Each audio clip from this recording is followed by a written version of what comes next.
कोलकाता की एक सुबह फेलुदा योगा कर रहा है। ये एक छोटी सी बात लगती है, पर यह दिखाती है कि उसका दिमाग और शरीर दोनों हमेशा किसी भी चुनौती के लिए तैयार रहते हैं। और तभी फोन की घंटी बजती है, जो इस पूरी शांति को भंग कर देती है। हाँ। फोन पर है नीलमणि सान्याल, जिनकी आवाज में घबराहट और डर साफ महसूस होता है। वो फेलुदा से फौरन मिलने को कहते हैं। फेलुदा अपने कजन तोप्शे के साथ उनके घर के लिए निकल पड़ता है। और रास्ते में ही हमें पता चलता है कि नीलमणि बाबू पुरानी और कीमती चीजें जमा करने के शौकीन हैं। एक कलेक्टर है। बिल्कुल, यहीं से रहस्य की जमीन तैयार होने लगती है। और उनका घर पहुंचते ही ये बात और भी साफ हो जाती है। उनका घर वो घर कम और एक प्राइवेट म्यूजियम ज्यादा लगता है। सोर्स के मुताबिक नीलमणि बाबू ने 11 साल पहले एक लॉटरी जीती थी। अच्छा। यानी ये दौलत और शोहरत सब नई है। और अक्सर जो नए नए अमीर हुए लोग होते हैं वो अपनी पहचान अपनी चीजों से बनाते हैं। सही बात है। उनका ये कलेक्शन सिर्फ शौक नहीं बल्कि समाज में अपना रुतबा साबित करने का एक तरीका है। और यही बात जो उनकी सबसे बड़ी ताकत लगती है, आगे चलकर उनकी सबसे बड़ी कमजोरी बन जाती है। ये बहुत दिलचस्प नुक्ता है। मतलब उनका कलेक्शन उनकी पहचान का हिस्सा है और इसी पहचान पर अब खतरा मंडरा रहा है। नीलमणि बाबू बताते हैं कि उन्हें अजीबोगरीब धमकियां मिल रही हैं और धमकियां भी किसी आम भाषा में नहीं बल्कि हायरोग्लिफिक्स में। हाँ, मिस्र की वो रहस्यमयी चित्रलिपि जिसे गिने चुने लोग ही पढ़ सकते हैं। यह डर पैदा करने का कितना शानदार तरीका है। धमकी सामने है पर उसका मतलब एक पहेली है। बिल्कुल, ये धमकी को और ज्यादा खतरनाक बना देता है क्योंकि ये किसी आम अपराधी का काम नहीं लगता। ऐसा लगता है जैसे कोई पुरानी रहस्यमयी ताकत उनके पीछे पड़ गई हो। और फिर नीलमणि बाबू उस चीज को सामने लाते हैं जिस पर सारा रहस्य तहका है, अनुबिस की मूर्ति। मिस्र का मृत्यु देवता, जिसका शरीर इंसान का और सिर सियार यानी जैकल का है। ये कोई मामूली मूर्ति नहीं, हजारों साल पुरानी और बेशकीमती है। और नीलमणि को शक है कि इस पर कोई श्राप है और ये धमकियां उसी से जुड़ी हैं। और इसी बातचीत के दौरान एक नाम सामने आता है, प्रतुल दत्त। हाँ, प्रतुल दत्त, एक और जाने माने कलेक्टर जो नीलामी में इसी मूर्ति को खरीदना चाहते थे, लेकिन नीलमणि बाबू से हार गए। बस शक की पहली और सबसे मोटी सुई सीधे प्रतुल दत्त की तरफ घूम जाती है।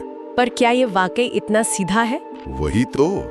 कहानी में अक्सर जो सबसे साफ संदिग्ध होता है वो असली मुजरिम नहीं होता। यहाँ क्या हो रहा है? आप बिल्कुल सही जगह पर उंगली रख रहे हैं। यहाँ सत्यजीत रे बहुत चालाकी से हमारा ध्यान भटकाते हैं। प्रतुल दत्त को सामने लाकर वो सिर्फ एक संदिग्ध ही नहीं बनाते बल्कि कलेक्टरों की दुनिया में जो एक जलन और होड़ होती है उसे भी दिखाते हैं। अच्छा। कहानी हमें सोचने पर मजबूर करती है कि क्या शक की वजह सिर्फ सबूत होते हैं या किसी की कामयाबी से जलना भी हो सकता है। ये सिर्फ एक रेड हेरिंग नहीं है, ये इंसानी फितरत पर एक गहरी टिप्पणी है। अच्छा, तो ये कहानी में एक और परत जुड़ता है। अब अगली सुबह होती है और खेल पूरी तरह बदल जाता है। फेलुदा को खबर मिलती है कि रात में नीलमणि बाबू के घर पर हमला हुआ है, उन्हें बांध दिया गया और एनुबिस की मूर्ति चोरी हो गई है। कहानी अब सिर्फ धमकियों तक सीमित नहीं रही, ये एक हिंसक अपराध में बदल चुकी है। और हमलावर के बारे में एक बहुत ही अजीब बात पता चलती है। नीलमणि बाबू बताते हैं कि हमलावर ताकतवर तो बहुत था लेकिन उसका कद छोटा था। ताकतवर लेकिन छोटा? हाँ। ये कैसा मुजरिम हो सकता है? दिमाग में कोई तस्वीर ही नहीं बनती। ये एक विरोधाभास है। एक पहेली के अंदर एक और पहेली। और यही फेलुदा की खासियत सामने आती है। जब पुलिस और बाकी सब लोग चोरी हुई मूर्ति की कीमत और हमले की सनसनी में उलझे हैं, फेलुदा घटनास्थल की छानबीन कर रहा है। और छानबीन करते हुए उसकी नजर एक ऐसी चीज पर पड़ती है जिसे कोई भी नजरअंदाज कर देगा। एक खाली टिन का डिब्बा। एक अमीर कलेक्टर के घर में जहां हर तरफ बेशकीमती कलाकृतियां हैं, वहां एक मामूली सा खाली टिन का डिब्बा क्या कर रहा है? और मुझे लगता है कि ये सिर्फ अवलोकन की शक्ति नहीं है, ये फेलुदा का एक खास गुण है। वो सनसनीखेज चीजों से ध्यान हटाकर उन चीजों पर लाता है जो बेमेल हैं, जो उस माहौल में फिट नहीं बैठती। सही बात है। एक अमीर कलेक्टर के घर में एक सस्ता खाली टिन का डिब्बा क्यों होगा? ये सवाल कोई और नहीं पूछ रहा। ये एक छोटी सी दरार है जो पूरी कहानी को खोल सकती है। मतलब वो सिर्फ सबूत नहीं ढूंढ रहा बल्कि कहानी में आई दरारें ढूंढ रहा है। कमाल है। खैर, शक तो अभी भी प्रतुल दत्त पर ही है। उसके पास मकसद है, वो नीलामी में हारा था। तो फेलुदा भेस बदलकर उसके घर पहुंचता है। वो श्रीजन नारायण बागची नाम का एक प्राचीन कला विशेषज्ञ बनता है। ये भी फेलुदा का एक अंदाज है, वो सिर्फ दिमाग नहीं चलाता, जरूरत पड़ने पर किरदार भी बदल लेता है। हाँ, और जब वो प्रतुल दत्त के घर पहुंचता है तो उसे पेंट की तेज गंध आती है, जैसे कोई ताजा मरम्मत का काम हुआ हो। ये एक और ऐसी डिटेल है जिसे शायद कोई और भूल जाता, और तभी कहानी में एक जबरदस्त ट्विस्ट आता है। हाँ, एक ऐसा मोड़ जो सब कुछ हिलाकर रख देता है। बातचीत के दौरान पता चलता है कि प्रतुल दत्त के घर में भी चोरी हुई है। एक मिनट, क्या? जी, मतलब जो हमारा मुख्य संदिग्ध था प्रतुल दत्त, अब वो खुद चोरी का शिकार बन गया। बिल्कुल। ये तो पूरी बाजी ही पलट गई। अब फेलुदा कहाँ से शुरू करेगा? जो एक सीधा साधा केस लग रहा था वो अब पूरी तरह उलझ चुका है। ये एक मास्टर स्ट्रोक है। दूसरी चोरी की घटना प्रतुल दत्त को संदिग्ध की सूची से लगभग हटा देती है और किसी तीसरे ज्यादा शातिर खिलाड़ी की तरफ इशारा करती है। ये कहानी पढ़ने वाले और फेलुदा दोनों को अपनी शुरुआती थ्योरी पर दोबारा सोचने के लिए मजबूर कर देता है। अब पहेली दोगुनी बड़ी हो गई है। और वो पेंट की गंध। हाँ, वो पेंट की गंध जिसे आसानी से भुलाया जा सकता था, अब एक अहम सुराग की तरह हवा में तैर रही है, जिसका मतलब अभी तक साफ नहीं है। बिल्कुल। अब फेलुदा के पास बिखरी हुई कड़ियां हैं जिनका आपस में कोई तालमेल नहीं दिखता। एक तरफ एक बच्चे के हाथ का भूरे रंग का निशान है जो उसने कहीं देखा था। दूसरी तरफ सड़क पर दो बच्चे एक राम प्रसादी गीत गा रहे थे, यानी देवी काली को समर्पित एक भक्ति गीत। पहली नजर में इसका केस से क्या लेना देना हो सकता है? कुछ भी नहीं। और तीसरी तरफ है प्रतुल दत्त के घर से आती पेंट की गंध। एक निशान, एक गाना और एक गंध, इन तीनों का आपस में क्या कनेक्शन हो सकता है? ये किसी पहेली के 3 अलग-अलग टुकड़ों की तरह हैं जो एक ही तस्वीर का हिस्सा है, लेकिन दिख नहीं रहे हैं। और इन टुकड़ों को जोड़ने के लिए फेलुदा को अपनी सबसे पसंदीदा जगह पर जाना पड़ता है। उसका डार्क रूम। बिल्कुल। फेलुदा फोटोग्राफी का शौकीन है और अक्सर अपने सुरागों को तस्वीरों में कैद करता है। और वहीं डार्क रूम में लाल बत्ती की धीमी रोशनी में तस्वीर डेवलप करते हुए उसे वो आहा मोमेंट मिलता है।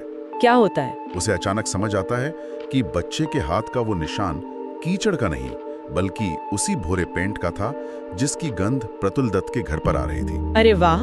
और बस यहीं पर सारी कड़ियां जुड़ जाती हैं। हमलावर का कद में छोटा होना, बच्चे के हाथ का निशान और पेंट की गंध, ये तीनों बातें अब एक ही दिशा में इशारा कर रही हैं। ये दिखाता है कि एक जासूस के लिए सिर्फ सुराग इकट्ठा करना ही काफी नहीं होता, बल्कि उन सुरागों के बीच का पैटर्न समझना जरूरी होता है। सही बात है। फेलुदा ने 3 अलग-अलग इंद्रियों से मिले सुरागों, गंध, नजर और आवाज को जोड़कर एक ऐसी तस्वीर बना ली जिसे कोई और नहीं देख पा रहा था। तो अब पूरी तस्वीर साफ हो चुकी है और जैसे ही फेलुदा को सब कुछ समझ आता है, वो एक पल भी बर्बाद नहीं करता।